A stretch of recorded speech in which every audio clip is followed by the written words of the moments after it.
பேகுரு சொந்தங்களுக்கு வணக்கம். இன்னைக்கு நேர்காணல நம்மளோட இருந்திருப்பவர் அரசியல் விமர்சகர் திருமதி ராதா தேவர் அவர்கள். ஜி வணக்கம். வணக்கம். எப்படி இருக்கீங்க? நல்லா இருக்கேன். சொல்லுங்க. எல்லாம் நல்லபடியா போயிட்டு இருக்கு. அதனால நல்லா இருக்கேன். அண்மையில ஒரு பெரிய சம்பவம் நடந்திருக்கு. சத்தீஸ்கர் ஏர்போர்ட்ல பாத்தீங்கன்னா ஒரு பாதுகாவலர் இப்ப எம்பியா தேர்ந்தெடுக்கப்பட்டிருக்க திரு கங்கனா ரணவாத்தை கன்னத்துல அரைஞ்சிருப்பாங்க.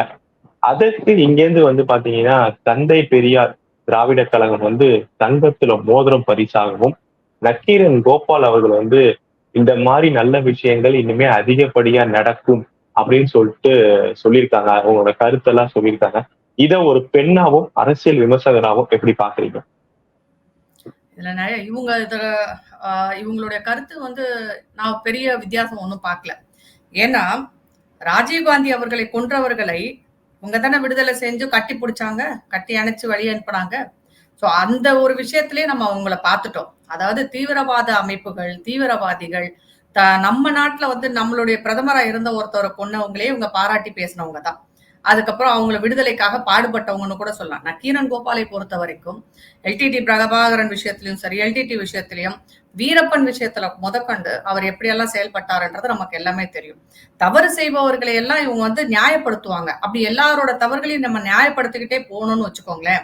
நமக்கு எதுக்கு ஜெயில் எதுக்கு, கோர்ட் எதுக்கு, எல்லாம் இந்த அரசியல்வாதிக கையிலேயே விட்டுறலாமே. யார் நல்லவங்க கெட்டவங்கன்னு அவங்களே முடிவு பண்ணிடலாம். இப்ப அதுதான், அதனாலதான் இதை சொல்ல வர. திராவிட கழகமோ நக்கீரன் கோபால சொன்னதுல எனக்கு ஒரு பெரிய இவங்க வித்தியாசமா என்ன செய்ய போறாங்க, இது அவர்கள் வழக்கம் போல் செய்வதுதான். தீவிரவாத நடவடிக்கைகளையும் தவறுகளையும் குற்றங்களையும் ஆதரிச்சு நடந்துக்கிற போக்கு அவங்ககிட்ட நிறைய இருக்கு. அதை தான் நான் பார்த்தேன். இன்னொரு விஷயம் பாத்தீங்கன்னா, கங்கனா ராவத் இவர்கள் ஏன் பேசுறாங்க, அவர் அந்த அந்த பொண்ணு சிஆர்பிஎஃப் அந்த லேடி, அந்த சிஐஎஸ்எஃப் லேடி எங்க அம்மா அந்த போராட்டத்துல கலந்துக்கிட்டாங்க, நீங்க அந்த போராட்டத்துல விவசாயிகளை கேவலமாக பேசுறீங்க, அதுலதான் எனக்கு கோவம் வந்ததுன்னு சொல்றாங்க. இப்ப எல்லாருக்கும் கோவம் வருது. எனக்கு கூட தான் கோவம் இருக்கு நிறைய அரசியல்வாதிகள் மேல. நான் ஒரு ஏர்போர்ட்ல வரும்போது நான் யாராவது பலார்னு அரைஞ்சேன்னா இவங்க பேசாம இருப்பாங்களா, அமைதியா போயிடுவாங்களா? முதலில் அந்த பெண்ணின் வேலை என்ன? பாதுகாப்புக்காக அந்த பெண் நிறுத்தப்பட்டிருக்கிறார். அரைஞ்சதோட இருந்தா பரவாயில்ல, ஏதோ கத்தி எடுத்து குத்தி அவங்க இறந்து போயிருந்தாலோ இல்ல அவங்களுக்கு ஏதாவது நடக்கக்கூடாதுன்னு நடந்திருந்தால் யார் அங்க பொறுப்பாக முடியும்? ஒரு பெண்ணாகவும், இன்னொன்னு அவங்க ஒரு தேர்ந்தெடுக்கப்பட்ட ஒரு எம்பி, அவங்களுக்கு கருத்து சுதந்திரம் ஏன் இல்லை? இவங்களுக்கு இருக்கிற கருத்து சுதந்திரம் அவங்களுக்கும் இருக்கு இல்லையா? அவர்கள் விவசாயிகளை பத்தி விமர்சனம் வைத்தால் அதை நீங்கள் எதிர் விமர்சனம் தான் வைக்கணுமே தவிர அவரை அடிக்கணும்னு சொல்லிட்டு வன்முறையை தூண்டுறது என்ன மாதிரியான ஒரு மனநிலை? அதுவும் இவங்க எல்லாம் திராவிட முன்னேற்ற கழகம், திராவிட கழகத்துக்கும் கொஞ்சம் கூட அந்த அறிவே இருக்காதா இவங்களுக்கு எல்லாம்? அது மாதிரி இந்த மாதிரி வன்முறையை தூண்டுறது நல்லதா? நாளைக்கு உதயநிதியோ ஸ்டாலினோ இந்த மாதிரி ஏர்போர்ட்ல இருக்கும்போது யாராவது இதை செய்தால் இவர்கள் விடுவார்களா? அமைதியாக போவார்களா? எல்லோருக்கும் எதிர்கருத்துக்கள் இருக்கத்தான் செய்யும். அந்த விஷயத்தை பொறுத்த வரைக்கும் அந்த எதிர்கருத்துக்களை கருத்துக்களால் தான் நம்ம எதிர்க்கணுமே தவிர வன்முறையால் அல்ல. அந்த பெண் செய்தது முற்றிலும் தவறு. அவள் செய்யும் வேலைக்கு எதிரான ஒரு விஷயம். அவங்க அந்த வேலையில சேரும் போதே இந்த மாதிரி அவங்களோட இமோஷன்ஸ் எல்லாம் தூக்கி வச்சுட்டு தான் அந்த வரணும் வேலைக்கு. அதை விட்டுட்டு செஞ்சது தவறு. இரண்டாவது விஷயம் என்னன்னு பாத்தீங்கன்னா, அந்த பெண்மணி சொல்கிற அவங்க அம்மாவோட வீடியோ இப்பதான் கொஞ்சம் வெளியில சமூக வலைதளங்கள்ல வெளியில வந்திருக்கு. அவங்க என்ன பேசியிருக்கிறாங்க, மோடியை கொல்லணும்னு பேசியிருக்கிறாங்க. அது கருத்து சுதந்திரமா எடுத்துக்க முடியுமா? நம்ம அதை எடுத்துக்கணும்னு இவங்க சொல்றாங்க. மோடியை கொல்லணும்னு இவங்க எங்க பார்த்தாலும் பேசுவாங்க. அதை நம்ம கருத்து சுதந்திரமா எடுத்துக்கணும். சனாதனத்தை ஒழிப்போம்னு சொல்லிட்டு இவங்க பேசுறாங்க. அதை நம்ம கருத்து சுதந்திரமா எடுத்துக்கணும். அதுக்கப்புறம் இந்துக்களை பத்தி கேவலமாக பேசுவார்கள், இந்து மதத்தை கேவலமாக பேசுவார்கள். இவர்கள் பேசுற எல்லாத்தையும் நம்ம கருத்து சுதந்திரமா எடுத்துக்கணும். ஆனா நம்ம எதிர்கருத்து வைத்தால் நம்மளை அடிக்கணும், வெட்டணும், குத்தணும், கொல்லணும்னு சொல்லுவாங்க. இது என்ன மாதிரியான ஒரு மனநிலை? இதைத்தான் நான் பாக்குறேன். அது போக அவர் ஒரு பெண்ணாக பார்க்க மாட்டேங்கிறீங்க. ஒரு பாராளுமன்றத்தில் எலெக்ட் ஆன ஒரு எம்பியாகவும் பார்க்க மாட்டேங்கிறீங்க. அப்போ அப்படி ஒரு காழ்ப்புணர்ச்சி உங்களுக்கு என்ன இருக்கு கங்கனா ராவத் மேல? ஏன் எத்தனையோ நடிகைகள் இங்க எலெக்ட் ஆக மாட்டாங்களா? அவங்க தவறாக பேசவில்லையா? ஒவ்வொருத்தருக்கும் இருக்கு கருத்து சுதந்திரத்தை தான் கங்கனா ராவத் அவர்களும் பேசினாங்க. அதை நீங்க இன்னொரு விஷயம், அவங்க அதை திருப்பி அடிக்காம போனது ஒரு நல்ல விஷயமா பாக்குறேன். திருப்பி அடிச்சு ஒரு கை கலப்பா இருந்ததுன்னா அந்த பெண்ணை என்ன செய்திருப்பாங்க? உடனே கங்கனா ராவத்தை தான் வந்து இவங்க முட்டி மோதி எல்லாம் அவங்க தான் தவறு பண்ணது மாதிரி ஒரு காமிச்சிருக்க மாட்டாங்களா? அந்த கங்கனா ராவத் விஷயத்தை பொறுத்த வரைக்கும் அந்த பெண் எதற்காக பண்ணா அப்படின்னு சொல்லி சொல்றதுக்கு முன்னாடி இவங்க எல்லாருமே ஒரு பொய்ய சொன்னாங்க. அதாவது கங்கனா ராவத் வந்து என்ன வந்து சோதிக்க கூடாதுன்னு சொன்னாங்க, சோதனை செய்யக்கூடாது அப்படின்னு சொல்லிட்டு அங்க பிரச்சனை பண்ணதா ஒரு பொய்ய ஃபர்ஸ்ட் இவங்க கிளப்பி விட்டாங்க. அதுல முக்கியமான ஒரு ஆளாக நான் யாரை பாக்குறேன்னா இந்த ஆல்ட் நியூஸ் ஜுபேர். அவன் போட்டான் இந்த மாதிரி வந்து அவங்க ஒத்துழைக்க மறுத்து தகராறு பண்ணதாக செய்தி போட்டு அதுலதான் வந்து அந்த பெண் அழைந்ததாக சொன்னான். அடுத்த கொஞ்ச நேரத்துல அப்படியே மாத்துறாங்க. ஏன்னா அந்த பொண்ணை வெளியில வந்து அதை சொல்லிட்டான், நான் இதுக்காகத்தான் வந்து அவங்களை அடிச்சேன்னு சொல்லிட்டு. உடனே இவங்க அந்த கையை வந்து கன்னத்துல பட்ட மாதிரி இவங்க ஒரு ஒரு இமேஜ உண்டு பண்ணி இந்தியா ஃபுல்லா வந்து பரப்பிட்டு இருக்கிறாங்க. இவங்க வந்து பெண்களுக்கான சுதந்திரத்தை அப்புறம் என்ன எப்படி பார்க்க முடியும்? ஒரு பெண்ணாக வெளியில வந்து யாரை பத்தியும் எதை பத்தியுமே பேசக்கூடாது, அடக்கி ஒடுங்கி இருக்கணும்னு சொல்றாங்களா? ஏன் ஆண்கள் யாருமே இங்க பேசலையா? இவர்களா இருக்கட்டும், திராவிட முன்னேற்ற கழகத்தை சேர்ந்த ஆண்களாக இருக்கட்டும், இல்ல காங்கிரஸை சேர்ந்த ஆண்களாக இருக்கட்டும், எவ்வளவோ பேரை பத்தி பேசிருக்காங்க. ஸ்மிருதி இரானியை பத்தி பேசியிருக்கிறாங்க. இதே இதுக்கெல்லாம் ஆனா கனிமொழி அவர்கள் வந்து ஒரு பெண்ணா இருந்துட்டு வாய்ஸே தர மாட்டேங்கிறாங்க. மணிப்பூர் அதுக்கெல்லாம் அவங்க வந்து குரல் கொடுத்தாங்க. தொடர்ந்து இப்ப குஷ்புவா இருக்கட்டும், அதே வெளில வந்து கிருஷ்ணமூர்த்தி அவர்கள் கட்சியை சேர்ந்தவர் வந்து ஆபாசமா திருப்பியும் பேசினாரு. அதுக்கும் ஒரு கண்டனம் இல்ல. இப்ப இந்த கங்கனா ரனாவத் அதுக்கும் ஒரு கண்டனம் இல்லாம மௌனமா இருக்காங்க கனிமொழி.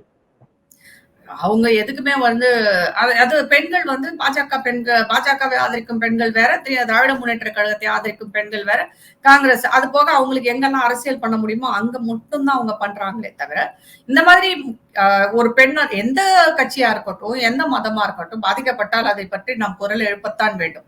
மணிப்பூரை பொறுத்த வரைக்கும் இவங்களுக்கு அங்க ஒரு அரசியல் ஆதாயம் இருந்ததால் அதை பத்தி பேசிட்டே இருப்பாங்க. இதுல இன்னொரு கொடுமை என்னன்னா இந்த திரைத்துறையை சேர்ந்த நடிகைகள், பாலிவுட்டை சேர்ந்தவங்களா இருக்கட்டும், இல்ல நம்ம கோலிவுட்டை சேர்ந்தா இருக்கட்டும், யாருமே மத்ததுக்கெல்லாம் வாயை திறந்து பேசுறாங்க.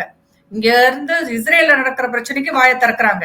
ஆனால் தங்களுடைய சக நடிகையை பற்றி, சக நடிகைக்கு நேர்ந்த ஒரு விஷயத்தை பற்றி வாயை திறக்க மாட்டேங்கிறாங்க. அப்ப இவங்களுக்கு எல்லாம் கொண்டு போய் காசை இறக்குனாதான் அவங்க வாயை திறப்பாங்க போல இருக்கு. யாராவது கொண்டு வந்து கொடுத்து நீங்க பேசுங்கன்னு சொன்னா பேசுவாங்க, இல்லாட்டி வாயே திறக்க மாட்டாங்க. இவங்க எல்லாம் நீதியை பத்தியும், சமூக நீதியை பத்தியும், பெண்ணுரிமை பத்தியும், பேச்சுரிமையை பற்றி பேசுவதற்கு அருகதையும் இல்லை, அவங்களுக்கு எந்த விதமான தகுதியும் இல்லை என்றுதான் நான் பார்க்கிறேன். கங்கனா ராவத் கரெக்டா தான் சொல்லியிருக்காங்க. நான் திருப்பி அடிச்சா என்னன்னு கேக்குறாங்க. உண்மைதானே, அடிச்சிருந்தா என்ன ஆயிருக்கும்? அவர்கள் அந்த யூனிஃபார்முக்கு நான் மரியாதை கொடுத்து வெளியில வந்துட்டேன் அப்படின்றாங்க. அதுவும் உண்மைதான். அவர் அங்கே நாகரிகமாக நடந்து கொண்டார். ஆனா இந்த பெண் செய்ததை இவங்க எல்லாரும் சேர்ந்து சப்போர்ட் பண்ணி அநாகரிகமா ஆக்கி இருக்கிறாங்க. இப்படியெல்லாம் இவங்க வந்து தீவிரவாதத்தை சப்போர்ட் பண்ணி தான் நம்ம 2 பிரதமர்களை இழந்து இருக்கிறோம். ஒருத்தர் அந்த கட்சியை சேர்ந்தவங்களே இதை வந்து ஆதரிக்கிறாங்கன்றதுதான் எனக்கு வியப்பாகவும் இருக்கிறது, கவலையாகவும் இருக்கிறது. நாளைக்கு யாரு வன்முறையை கையில் எடுத்தாலும் இவங்க இப்படிதான் ஆதரிப்பாங்க போல இருக்கு. இதை விட கொடுமை வேற என்னத்த சொல்றது? ரொம்ப மோசமாக இருக்கிறது. இந்த நிலைமையை பார்த்தாலே வந்து கஷ்டமாகவும் இருக்கிறது.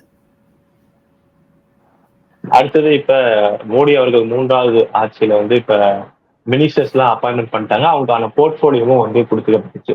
அதுல மீண்டும் ஒரு சர்ச்சை என்ன வந்திருக்குன்னா, 3வது தடவையா திருப்பியும் வந்து தமிழகத்தை சேர்ந்த திருமதி நிர்மலா சீதாராமன் அவர்களுக்கு வந்து பினான்ஸ் மினிஸ்டர் கொடுத்துருக்காங்க. உடனே இங்க வந்து திமுகவோட பேச்சாளராக இருக்கிற தமிழன் பிரசனால இருந்து எல்லாருமே பாத்தீங்கன்னா அவங்களோட ஜாதியை வந்து குறிப்பா தாக்குதல் உண்டாக்கி பேசுறாங்க. அதனாலதான் அவங்களுக்கு வந்து இந்த மாதிரி அமைச்சர் பதவி கொடுக்கப்பட்டிருக்கு அப்படின்னு சொல்லிட்டு தொடர்ந்து நிர்மலா சீதாராமன் அவர்கள் மேல வைக்கிற அந்த ஜாதிய ரீதியான தாக்குதலை பேசுறாங்க. நிர்மலா சீதாராமனை பற்றி பேசுவதற்கு முன்னாடி இந்த தமிழன் பிரசனாவை பற்றி நான் சில விஷயங்கள் சொல்ல வேண்டியிருக்கு.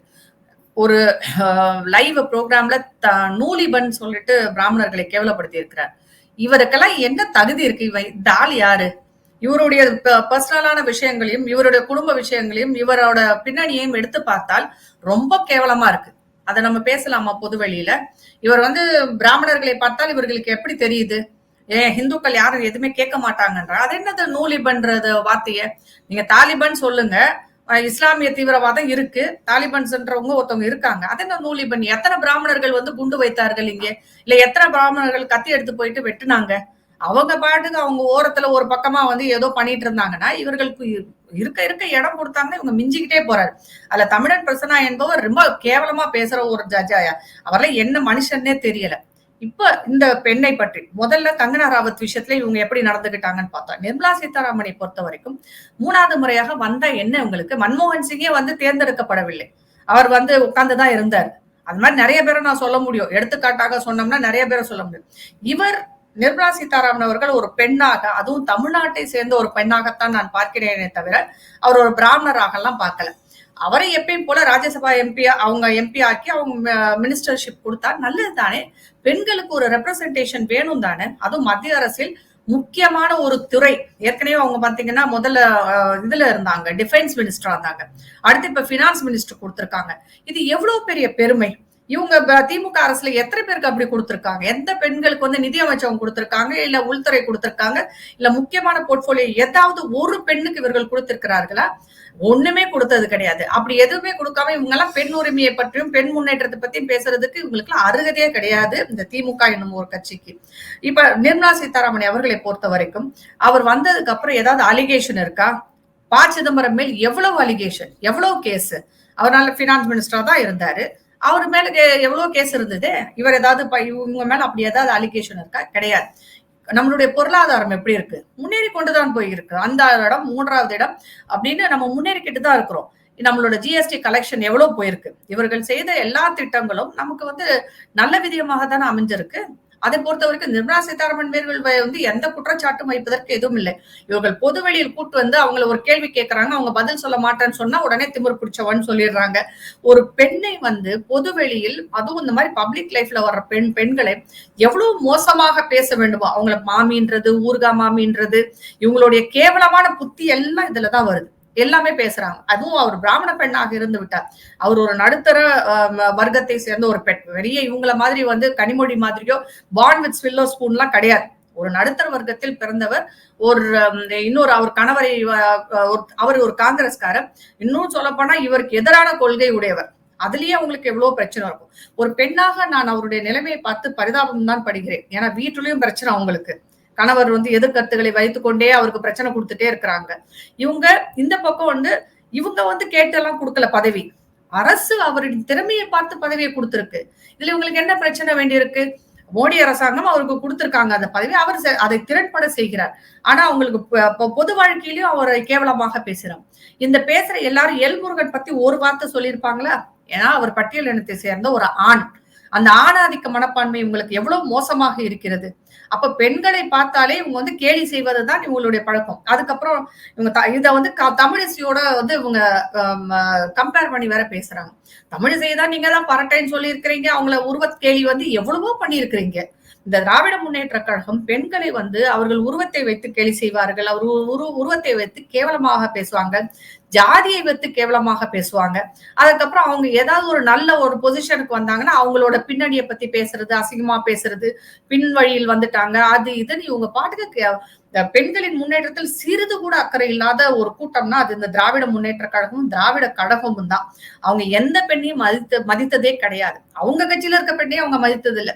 அப்படி 1-2 பேர் இருக்கவங்க எல்லாம் பாத்தீங்கன்னா அதுங்க அவங்கள பத்தி நான் பேசக்கூட விரும்பவில்லை. ரொம்ப மோசமாக நடந்து கொள்ளும் பெண்கள் மட்டும்தான் அவங்களோட இதுல இருக்கிறாங்களே தவிர ஒரு டீசென்டான பெண்கள் வந்து அவங்க இதுல யாருமே கிடையாது.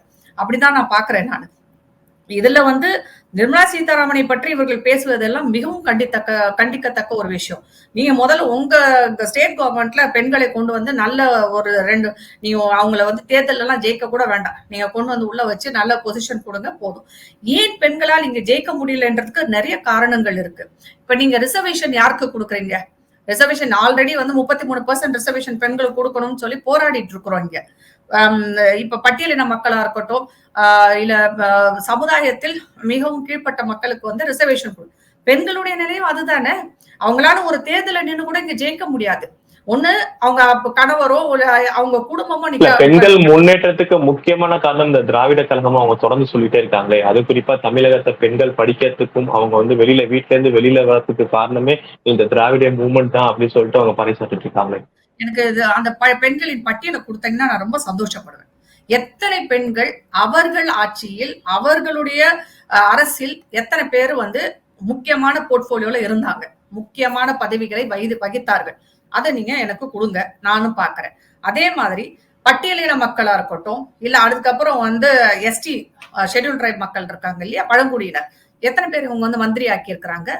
இவங்க வந்து சமூக நீதியை பத்தி எப்படி பேசலாம் இவங்க?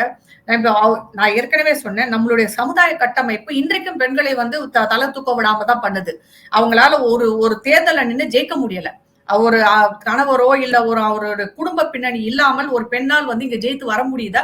நிர்மலா சீதாராமன் ஏன் வந்து தேர்தல நிக்க முடியலன்னா அதுதான் காரணம். கனிமொழி மாதிரி ஒரு பேக்ரவுண்ட் இருந்ததுன்னு வச்சுக்கோங்க, அவங்களும் வந்து தேர்தல நின்று இருப்பாங்க. நான் ஏற்கனவே சொன்ன மாதிரி ஒரு சாதாரண குடும்பத்தில் படித்து முன்னேறி வந்தவங்க அவங்க. அந்த மாதிரி ஒரு பெண்ணுக்கு வந்து ஒரு தேர்தல்ல நின்னு ஜெயிக்கக்கூடிய வாய்ப்பும் இல்லை, அதற்கான வசதியும் இந்த ஊர்ல இல்ல. இத நினைச்சு இவங்க எல்லாம் கேவலப்படும். தமிழ்நாட்டுல வந்து எந்த பெண்ணும் தனி ஒருத்தியாக வந்து ஒரு தேர்தல்ல நின்னு ஜெயிச்சு மந்திரி ஆகக்கூடிய இது நிலைமை வந்து இருக்கான்னு பாத்தீங்கன்னா சுத்தமாக கிடையாது.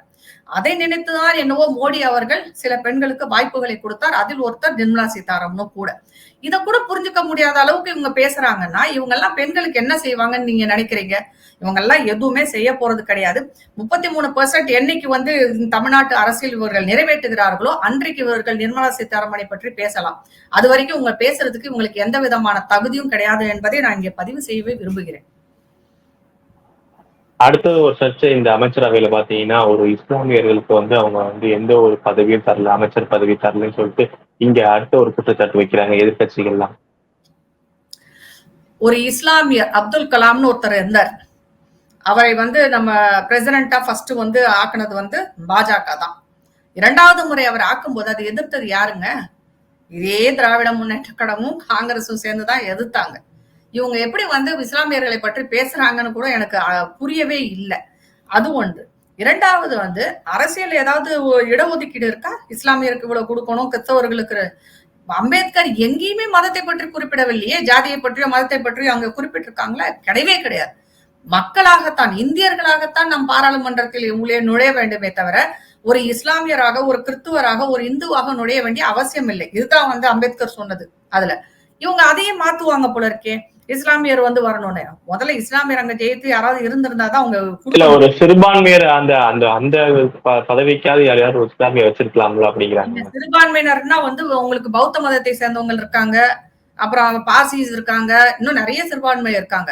இஸ்லாமியர்கள் மட்டும் சிறுபான்மை கிடையாது. இன்னும் சொல்ல போனா இஸ்லாமியர் வந்து இங்க உங்களுக்கு இந்தியாவிலேயே நிறைய இடங்கள்ல பெரும்பான்மையா இருக்கிறாங்க. பெரும்பான்மையாக இருக்கும் மாவட்டங்கள்லாம் இருக்கு. அதெல்லாம் நம்ம வந்து மாத்த முடியாது. இங்க வந்து சிறுபான்மை என்று சொல்லும் போது யாரை வேணாலும் ஆக்கலாம். பார்சி ஆக்கலாம், பௌத்தர்கள் ஆக்கலாம், ஜைனர்களை, சமணர்களை, யாரை வேணாலும் ஆக்கலாம். அப்படிதான் நம்ம பார்க்க முடியுமே தவிர ஒரு இஸ்லாமியரை தான் ஆக்கணும்னு இவங்க எப்படி கட்டாயப்படுத்த முடியும்? அப்படி கட்டாயப்படுத்த வேண்டிய அவசியம் எதுவுமே கிடையாது. எல்லாத்துலயும் ஜாதியையும் மதத்தையும் கொண்டு வந்து நுழைச்சவங்க இப்ப பாராளுமன்றத்துக்குள்ளேயும் அதை கொண்டு வந்து நுழைக்க பாக்குறாங்க போல இருக்கு. அது வேலைக்காகாது. ஏன்னா இவங்க ஒண்ணு பண்ணலாம். அவ்வளவு இஸ்லாமியர்கள் மேல் கரிசனம் இருக்கிறதுனால அடுத்து ஒரு துணை முதல்வராக அவரை கொண்டு வந்து வைக்கலாம். இல்ல வேற ஏதாவது ஒரு நல்ல போர்ட்போலியோ நம்ம நிதித்துறை இருக்கு இல்லையா நம்ம தமிழ்நாட்டுல, அதை தூக்கி யாராவது ஒரு இஸ்லாமியர் கொடுக்கலாம். ஏன் அவங்களுக்கு கொடுக்க மாட்டேங்கிறாங்க? இதெல்லாம் இவங்க பண்ற வேடிக்கை. இவங்க எதையுமே செய்ய மாட்டாங்க. ஆனா வந்து பாஜக செய்யணும்னு சொல்லிட்டு சொல்லுவாங்க.